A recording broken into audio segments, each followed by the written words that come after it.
Hello, all. A very warm welcome to all of the viewers. First of all, thank you for all your love and support. और आपने जितने भी comments किए हैं मैं उनको उनसे गो थ्रू कर रही हूँ एंड जितने भी आपकी रिक्वेस्ट हैं I am definitely gonna make video very very soon. But अभी फ़िलहाल we are going to do question 8 of MSO 003 that is concept of knowledge और इंफॉर्मेशन सोसाइटी. अगर आपने पहले वाली वीडियोस नहीं देखे हैं तो मैं अभी ऊपर आई बटन में आ रहा होगा आपके पास, मैं वहाँ पे डाल दूँगी पूरा जो फ़ोल्डर मैंने क्रिएट किया है MSO 003 का. आपको सारी videos for upcoming December 2024 exam की वहाँ पे मिल जाएंगी एक ही जगह पे, ताकि आप कोई भी वीडियो मिस ना करो, आपसे कोई भी कंटेंट ना छूटे. राइट ना, स्टार्टिंग विद द आंसर. अब हम बात कर रहे हैं कॉन्सेप्ट ऑफ नॉलेज और इंफॉर्मेशन सोसाइटी. या जो नॉलेज और इंफॉर्मेशन सोसाइटी है वो ऐसी सोसाइटी है जहाँ पे प्रोडक्शन, डिस्ट्रीब्यूशन और यूटिलाइजेशन होती है नॉलेज की एंड इंफॉर्मेशन की, जो कि दो प्राइमरी ड्राइवर्स हैं इकोनॉमिक ग्रोथ के लिए, social development and cultural transformation. जो ये शिफ्ट है इंडस्ट्रियल इकोनॉमी से इंफॉर्मेशन बेस्ड इकोनॉमी में, अब उसकी डिफरेंट इम्प्लीकेशंस देखने को मिली है सोशल स्ट्रक्चर पे, इंस्टीट्यूशन पे एंड इंडिविजुअल एक्सपीरियंसेस पे. राइट अब नॉलेज एंड इंफॉर्मेशन सोसाइटी कौन, देखो पहले तो क्या था, इंडस्ट्रीज इतनी ज़्यादा सेटअप हो रही थी जहाँ पे लेबर टास्क मिल रहे थे, उनको इंडस्ट्रियल बेस्ड इकोनॉमी बोल रहे थे. अब उसका जो शिफ्ट देखने को मिला है वो देखने को मिला है इंफॉर्मेशन बेस्ड इकोनॉमी के ऊपर. राइट अब हम देख लेते हैं कि ये कैसा शिफ्ट था और इसकी क्या क्या इम्प्लीकेशन थी सोसाइटी के डिफरेंट सेक्टर्स के ऊपर. फर्स्ट हम बात करेंगे, हम डेफिनेशन ज़रूर देंगे. राइट कोई भी ऐसी इस टाइप के क्वेश्चन है जहाँ पे वो नॉलेज और इन्फॉर्मेशन सोसाइटी टाइप के, तो वहाँ पे आपको डेफिनेशन देनी ही देनी है.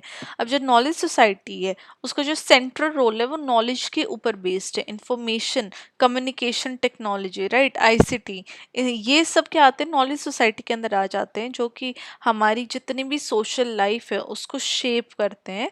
सोशियोलॉजिस्ट मैनुअल कैसल ने इसको डिस्क्राइब किया था, एक ऐसी सोसाइटी जहाँ पे जो की सोर्स ऑफ पावर और वेल्थ है वो नॉलेज है, रैदर देन आप जाके कहीं पे लेबर कर रहे हो या कैपिटल. कैपिटल मतलब कि इंडस्ट्रियलाइजेशन उसको बोल देते हैं ना, उसका मतलब कि जब से नॉलेज या इंफॉर्मेशन, आज की भी जो सोसाइटी ऑफ नॉलेज और इंफॉर्मेशन सोसाइटी है जहाँ पे जो की फैक्टर बन गया है रिसोर्स इनकम का, राइट वो क्या बन गया है, नॉलेज. राइट नॉलेज इंफॉर्मेशन वो की रिसोर्सेज बन गए हैं of the power and wealth. Now इस कॉन्टेक्स्ट में जब हम देखते हैं तो जो नॉलेज है वो एक तरीके से स्ट्रैटेजिक रिसोर्स देखा गया है, जो कि इनोवेशन, कॉम्पिटिटिवनेस और सोशल प्रोग्रेस लेके आता है किसी भी सोसाइटी में. अब इंफॉर्मेशन टेक्नोलॉजीज क्या हो गई, वो क्रिटिकल टूल्स हैं जिसके थ्रू इन न्यू नॉलेज जनरेट होती है, स्टोर होती है और डिसमिनेट होती है. राइट तो नॉलेज और इंफॉर्मेशन टेक्नोलॉजी के बीच में भी हमें डिफरेंस पता चल गया. नाउ जब हम बात कर रहे हैं नॉलेज इंफॉर्मेशन सोसाइटी की कैरेक्टरिस्टिक्स की, तो इसमें डिफरेंट कैरेक्टरिस्टिक्स देखने को मिलते हैं. फर्स्ट हमारा आ जाता है नॉलेज एज अ कमोडिटी. अब नॉलेज क्या है, नॉलेज या इंफॉर्मेशन कमोडिटीज बन गई है जहाँ पे वो एक्सचेंज होती है थ्रू वैल्यूएबल इकोनॉमिक रिसोर्सेज. मतलब कि आज के टाइम पे जिनके पास नॉलेज है, जिनके पास इंफॉर्मेशन है, वो इम्पार्ट करते हैं, मतलब कि वो दूसरों को वो नॉलेज देते हैं और उसके बदले में पैसे, रिसोर्सेज, राइट वो सब लेते हैं. तो ये है कि नॉलेज नॉलेज आज के टाइम में कमोडिटी बन गई है. अब जितने भी नॉलेज बेस्ड इंडस्ट्रीज हैं, चाहे वो इंफॉर्मेशन टेक्नोलॉजी हो, बायोटेक्नोलॉजी हो या फाइनेंशियल सर्विसेज हो, वो आज के टाइम पे इकोनॉमी को डोमिनेट कर रही है. नाउ इसका सेकंड हमारा आ जाता है करेक्टरिस्टिक्स, वो है नेटवर्क सोसाइटी. अब इंफॉर्मेशन सोसाइटीज जितनी भी है वो हाईली कनेक्टेड है अपने आप में, राइट और वो एक ग्लोबल नेटवर्क क्रिएट कर देते हैं by using internet and digital communication technologies. अब ये जितने भी सोशल रिलेशनशिप्स है, इकोनॉमिक एक्टिविटीज़ और कल्चरल इंटरेक्शंस हैं, ये ज़्यादा ज़्यादा बढ़े जा रही हैं वर्चुअल स्पेसेस में, राइट। वर्चुअली अब लोग ज़्यादा कनेक्टेड हो चुके हैं और वर्चुअली ये सारी एक्टिविटीज़ टेक प्लेस कर रही है, वर्चुअली रिलेशंस बिल्ड हो रहे हैं। नाउ हमारे इसका थर्ड पॉइंट आ जाता है innovation and research oriented economy. अब जो भी कंटिन्यूस इनोवेशन है, रिसर्च और डेवलपमेंट है, ये सेंट्रल है इकोनॉमिक ग्रोथ के। अब जितने भी एजुकेशनल इंस्टीट्यूशंस है और रिसर्च ऑर्गेनाइजेशन, वो एक क्रिटिकल रोल प्ले करते हैं हमारे नॉलेज नॉलेज क्रिएशन में और उस नॉलेज को आगे बढ़ाने में, इंटीग्रेट करने में। अब of course life long learning है, ऐसा तो नहीं है कि आपने 12th क्लास कर लिया, मास्टर्स कर लिया, उसके बाद आपकी नॉलेज वहाँ पे नॉलेज गेनिंग ख़त्म हो जाएगी। नॉलेज गेन करना, कुछ भी लर्न करना, ये लाइफ लॉन्ग प्रोसेस है, तो लाइफ लॉन्ग लर्निंग है। तो जिस रैपिड पेस से टेक्नोलॉजी चेंज कर रही है, टेक्नोलॉजी चेंज हो रही है, वहाँ पे इंडिविजुअल्स को भी अपनी डेली लाइफ में चेंज होना पड़ेगा ताकि वो लाइफ लॉन्ग लर्न कर पाए और वो जॉब मार्केट में रेलिवेंट रह पाए। अब जितने भी एजुकेशनल सिस्टम्स है वो एम्फोसाइज करें ऐसी skills, critical thinking, problem solving and digital literacy, ताकि लोग क्या है लाइफ लॉन्ग लर्नर रह पाए और जॉब मार्केट में रेलिवेंट भी रह पाए। अब बात आ जाती है इसमें हमारी इंफॉर्मेशन इनइक्वालिटी की।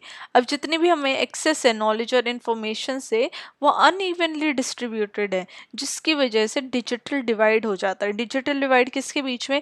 जिनको एक्सेस है टेक्नोलॉजी की, ऑफ कोर्स टेक्नोलॉजी इंफॉर्मेशन की, वो उसको अच्छे से यूज़ कर पाते हैं, उस इंफॉर्मेशन को, उस नॉलेज को अपने डेली लाइफ में यूज़ करके अपनी लाइफ ईजी बना रहे हैं, और जिनको नहीं पता उनके लिए लाइफ डिफ़िकल्ट होती जा रही है, राइट। तो इसको डिजिटल डिवाइड बोलते हैं।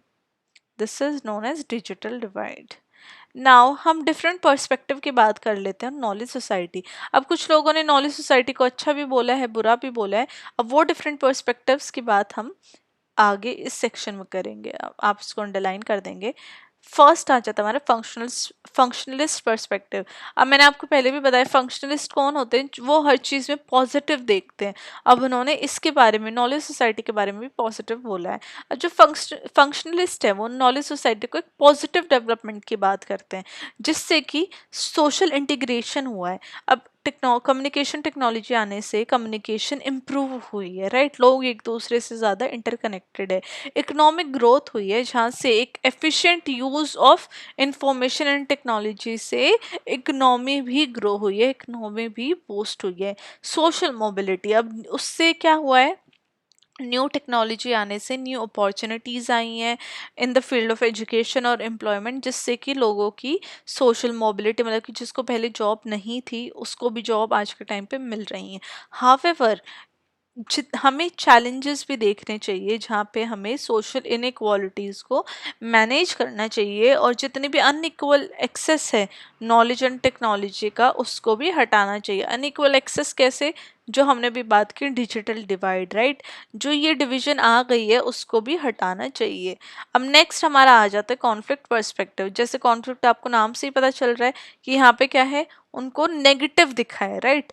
तो उन्होंने, कॉन्फ्लिक्ट थ्योरिस्ट ने आर्ग्यू किया कि जो नॉलेज सोसाइटी है उसकी वजह से सोसाइटी में स्ट्रैटिफिकेशन आ गई है, मतलब कि डिवीजन आ गई है, जहाँ पे नॉलेज की एक्सेस और टेक्नोलॉजी की एक्सेस सिर्फ एलिट्स के हाथ में है, राइट। जिनके पास पैसा है उन्हीं के हाथ में नॉलेज और टेक्नोलॉजी है आज के टाइम पे, और एमएनसीज के पास वो पावर आ गई है वहाँ। अब कॉन्फ्लिक्ट पर्सपेक्टिव वाले क्या बोल रहे हैं कि एक्सप्लॉयटेशन ऑफ लेबर बहुत ज़्यादा बढ़ गया है, क्योंकि जो नॉलेजेबल वर्कर्स हैं वो एम्प्लॉयमेंट कंडीशन उनकी बेटर है, और उनके पास इंटेलेक्चुअल प्रॉपर्टी राइट्स हैं, और वो उनके हाथ में वो चीज़, मतलब कि बेनिफिट आ जाता है, राइट। जिन मतलब कि किनके किनके पास बेनिफिट है, नॉलेज वर्कर्स के पास, उनके पास बेनिफिट है।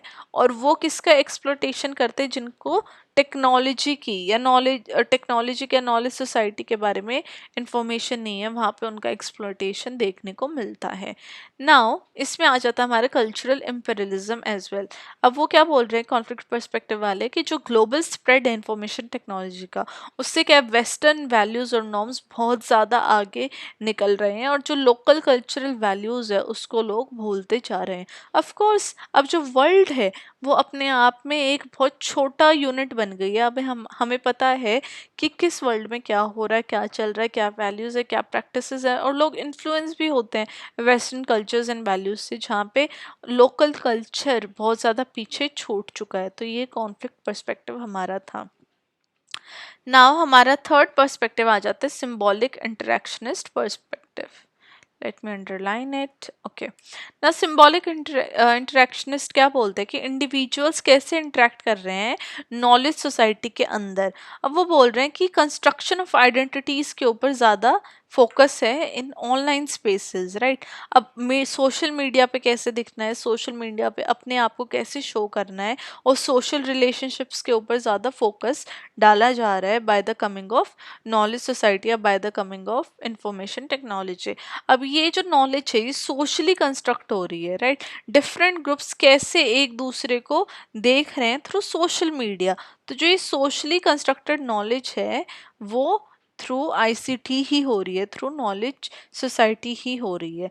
अब हम सोशल इम्प्लीकेशंस देखने लेते हैं नॉलेज सोसाइटी के। एक तो फर्स्ट हमारा इसमें पॉइंट आ जाएगा work and employment, right. Just give me 1 second, underline कर देते, ओके। नाउ सोशल इम्प्लीकेशंस क्या है नॉलेज सोसाइटी के। फर्स्ट हमारा आ गया वर्क एंड एम्प्लॉयमेंट में। तो जो भी नॉलेज सोसाइटी है वो ट्रांसफॉर्म हो चुकी है, उसका नेचर ऑफ वर्क है वो मैनुअल लेबर से हटके किसके ऊपर हो चुका है, नॉलेज बेस्ड ऑक्यूपेशंस आ गई हैं। इससे गिग इकोनॉमी में भी राइज हुआ है। गिग इकोनॉमी क्या होता है, मतलब कि जो remote work, flexible employment arrangements, उसको गिग इकोनॉमी बोलते हैं, उसका राइज देखने को मिला है। पहले के टाइम पे क्या था भाई, जिसका जो वर्किंग डेस्क है, वर्किंग साइट है, वहाँ पे जाके वर्क करना है। लेकिन आज सब अपने घर घर से ही flexible employment arrangement, remote work कर सकते हैं। नाउ इसका सेकंड पॉइंट हमारा आ जाता है एजुकेशन एंड लर्निंग का। तो एजुकेशन जो सिस्टम है उसका एक शिफ्ट हो गया है।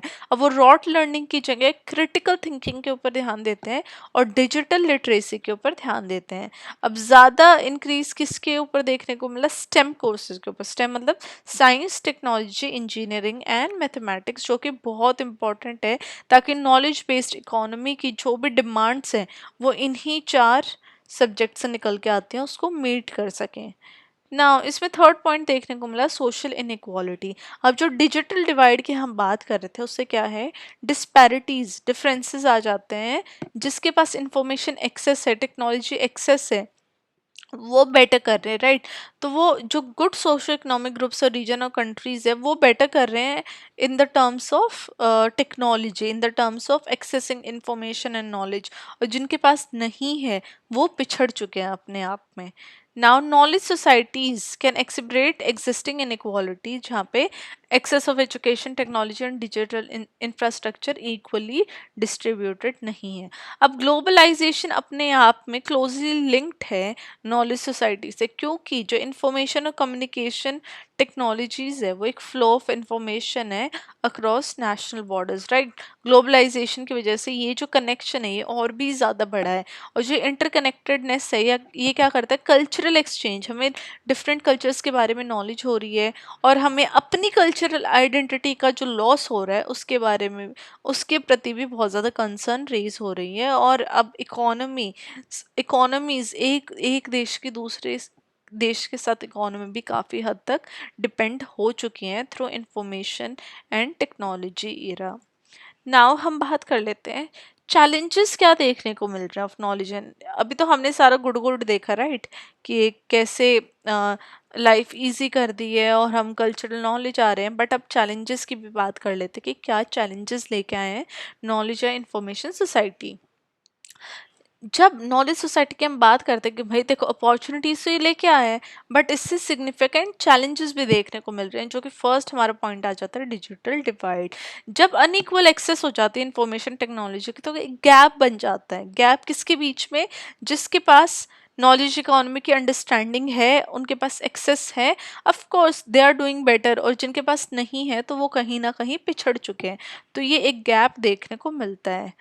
नाउ सेकंड पॉइंट आ जाता है प्राइवेसी एंड सर्विलेंस। अब इतना ज़्यादा जो पर्सनल डेटा है जो हम सब वेबसाइट्स पे डाल रहे हैं, अपनी फ़ोटोज़ डाल रहे हैं, अपने email, mobile number, locations, right. तो इतना ज़्यादा जो डेटा है पर्सनल हमारा डेटा, वो इतनी जगह पे पहुंच चुका है, जिसकी वजह से जो गवर्नमेंट है, गवर्नमेंट की भी प्राइवेसी और सर्विलेंस की कंसर्न्स बहुत ज़्यादा रेज हो रहे हैं with each passing day. Now इसका जो थर्ड क्रिटिक है वो है जॉब डिस्प्लेसमेंट। अब ऑटोमेशन और आर्टिफिशियल इंटेलिजेंस की वजह से क्या है, जॉब्स डिस्प्लेस हो चुके हैं।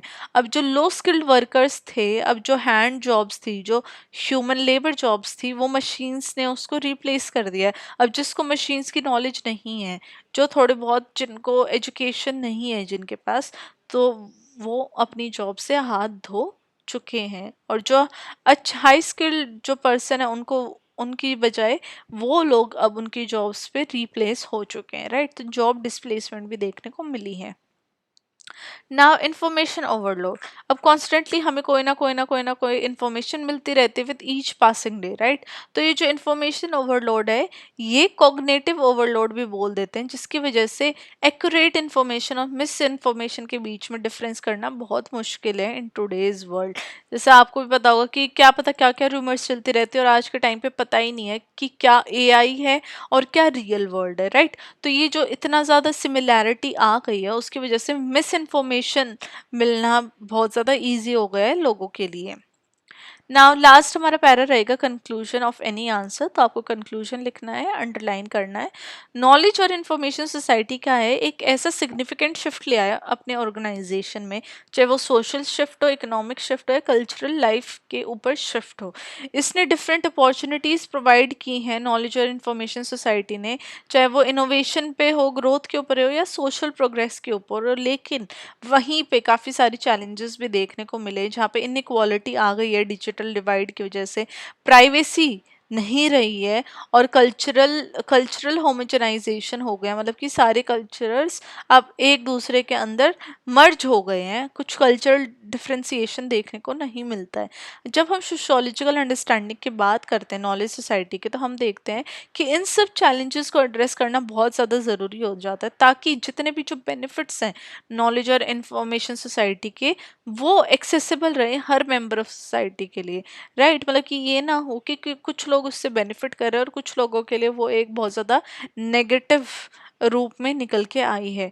तो हर एक मेंबर को, सोसाइटी के मेंबर को उसका बेनिफिट मिलना चाहिए of knowledge and information society. So ये था हमारा answer, very easy and very simple topic. ये आता है, ये शॉर्ट नोट में आ जाएगा। लॉन्ग फॉर्मेट आंसर तो मैंने आपको दे ही दिया है। So this was our answer of question number 8, concept of knowledge and information society.